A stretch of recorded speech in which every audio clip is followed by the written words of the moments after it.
Hi, everyone. I'm Anita Haberman. I'm Executive Director of BC Common Ground Alliance, and I'm here with you today on behalf of Icons Media and Magazine Group, where we're focused on creating wealth through real estate. I'm so pleased to have with me today another amazing leader here in British Columbia. His name is Abhishek Sinha of Group 161. Abhishek, thank you so much for being here with me. Please tell me a little bit about yourself, please. Thank you. My name is Abhishek Sinha. I'm an architect by profession and a certified professional.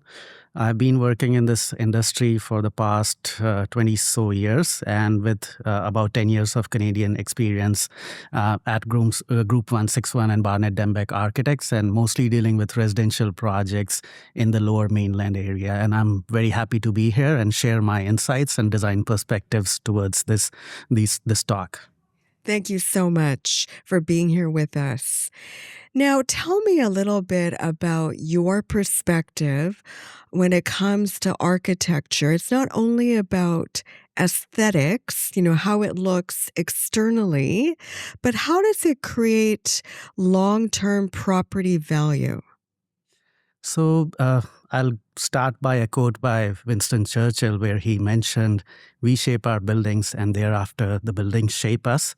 So it's a very famous quote, and it is the root cause of what our intent is when we are in architecture or doing architecture. So the basic principle of design or architecture is to create spaces, create experiences for the well-being of the end user. So that is the core principle behind whatever we do. And if you compare it in terms of the long-term value of the project or what it brings upon, if an end user is happy in a space, if he is able to use that space efficiently, if he has less maintenance, for example, in a project, then obviously I believe the value is a derivative of demand. So if you are creating a good project when you are creating architecture, then you're elevating the project itself by adding those features where your end user is happy and he wants to be in this space. And when you compare it with another project, if you are providing those additional features, then it creates more demand and increases the value of the project by itself. Now, there are a lot of factors which basically dictate what is a good design and how appropriate it is, and we can talk about those in detail. So if I talk about design elements which govern a well-being of an end user. Are you getting enough natural light? Are you getting enough ventilation in the project? Is your if I talk about residential, is your layout efficient? Is the connectivity or the flow of spaces when you enter a project and when you get into your unit, for example, or you go into a bedroom or a living space, is the flow making sense? Then if I talk about a residential unit, a kitchen is a heart of the space. Is the kitchen well designed? Is it practically functional? What kind of materials you have used in the project? Are they durable? Are they going to sustain with very less maintenance? That's also another factor which can add to the project. So there are multiple scenarios here. Also, when I think about is flexibility, in terms of how flexible the spaces are. Because if you are talking just about residential, if somebody is using a space, they're going to live there for some part of their time, and their situation may change as they are living. Like they may have a bigger family, like a kid. They may start working from home. So you have enough flexibility in the unit to provide a space where they can make a small office, or they have flexibility that if a guest comes over, can they convert a space into where the guest can live in? So all these factors basically add value to the project. At Group 161, you're creating design elements that really cater to the longevity of a family or of whomever living in that space, to make it desirable for them, to create long-term value as well. But what is the conflict from your perspective in the work that you and your firm engage in with what is required from a permitting perspective, municipally or provincially? Like, is there a conflict there? So there's always a requirement from permitting process, and what our industry has felt is many times that process is much longer and not so responsive. And from our perspective, we are trying to cater to the needs. We understand the requirements of those bylaws or the building codes, and we always want to respect and adhere to them. But I believe there has to be more dialogue between people who are working on the regulation side of it and the people who are working on the design side of it, and try to look at the long-term picture in terms of how this is affecting the turnaround time in terms of getting the permits or getting construction from the schematic or design stage.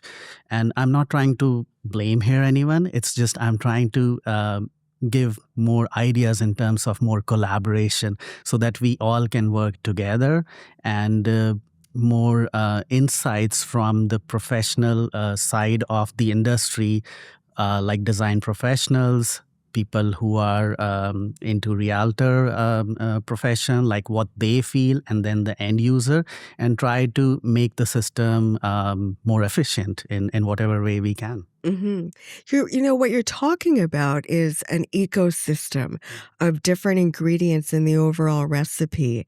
And so it's not only the architect, it's not only other pieces of the real estate industry, but it's also the design, it's the layout. What are some what's your perspective, your advice on flaws around design that would impact the value of your real estate investment?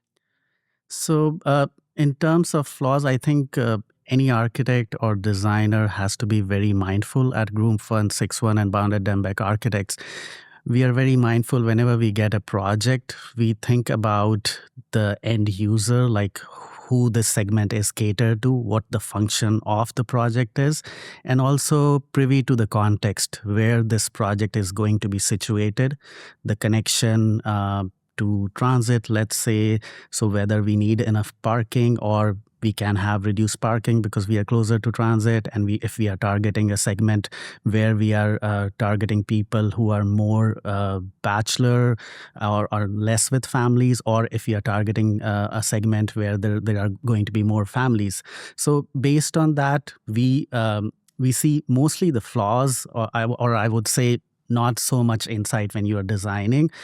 I see a lot of units designed where the layout is not efficient. So I see rooms with a lot of doors, and suddenly when you go and try to put furniture, there's no wall there to put the furniture. Then a flaw which we see is the orientation of the rooms or the connectivity.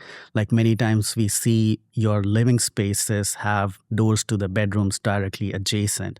So you're creating this not so good separation between the private and the public area of your unit, and less storage. That's the most common flaw which we see is sometimes the units are designed with not adequate storage in mind, and that is the most like regular thing which we see in our projects where the storage is not enough. The other thing we also see is very small semi-outdoor spaces like balconies or patios that are so small that you can't even put a piece of furniture there. And then sometimes long hallways. That is also a concern in units, like you're wasting a lot of space in hallways, which otherwise could have been better used if the layout was efficient and the space was used in a better sense. So these are major criterias or major items we notice, and when we are designing at Barnett Dembeck or Group 161, we keep that in mind.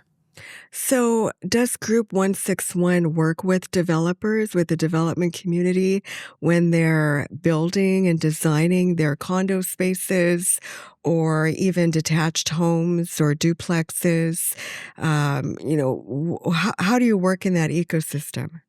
Yes, we work with a lot of developers, and uh, it's a very collaborative kind of work we do. So we hear from them what their requirements are, what how they are positioning the project, what their marketing requirements are, and then we give them suggestions in a way that we advise them that, if we do things like this, if we use a different material, it will be better for the project because it is less maintenance in terms of structure. If we are doing balconies, if there is, let's say you have a facade and a 6 feet balcony, and then you have only 1 feet in between the units, we advise them, why don't we make the balconies bigger? Because it won't cost you much, but it will gain more value for the project because people will have more outdoor space. Then when we are designing units, we try, like especially on the north side in our climate, it is mostly you don't get sun, and with the rain over there, we advise them not to use lighter color materials because then it will require more maintenance as time passes by, because if you won't get sunlight, you'll need to clean it more often. So we give them those ideas with our perspective and with our learnings, whatever we have learned all throughout the period, to make a better project. That's awesome. And I think when you're talking about that architectural ecosystem blending itself into real estate investment, what is my final question to you is, in today's very uncertain economic environment, what is it that people should be looking at when it comes to blending both architectural long-term value and in the way that the space is laid out, but also investing in real estate today?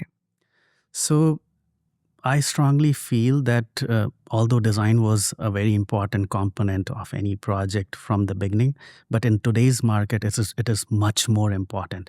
And everybody is now realizing the value of it, because now you have so much product which is not designed, or it is designed in a similar fashion, that you are ending up with a lot of product which looks the same or feels the same, where the end user is not convinced enough to get into those projects. So it is much more important for us now to look into design as a feature and improve the project for the long-term growth of the project.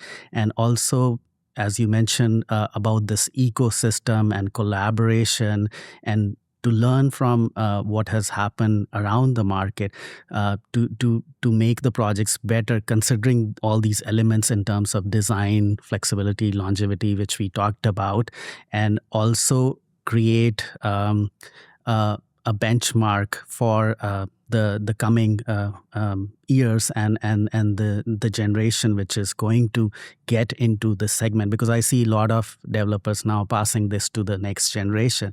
So it is a good pass on there, and with all the information getting through the younger generation and trying to assimilate all. Real estate has always been a creator of wealth from historical times. It is not like it is something which we are talking about now. There has been ups and downs, but when there are the downs is the time to think and to act, to make sure we learn from our mistakes or whatever has happened in the past, and improve the projects as we go along. And I would say the architectural lens is often missed when we're talking about real estate and wealth creation and long-term economic longevity. And here we have Abhishek Sinha of Group 161 really presenting that full ecosystem here for Icons Media and Magazine Group, where we're focused on a podcast with leaders in British Columbia for real estate through wealth creation. Abhishek, thank you so much for being here with us. Thank you so much. It was a great experience, and I'm very thankful to be part of this. Thank you very much. Thank you.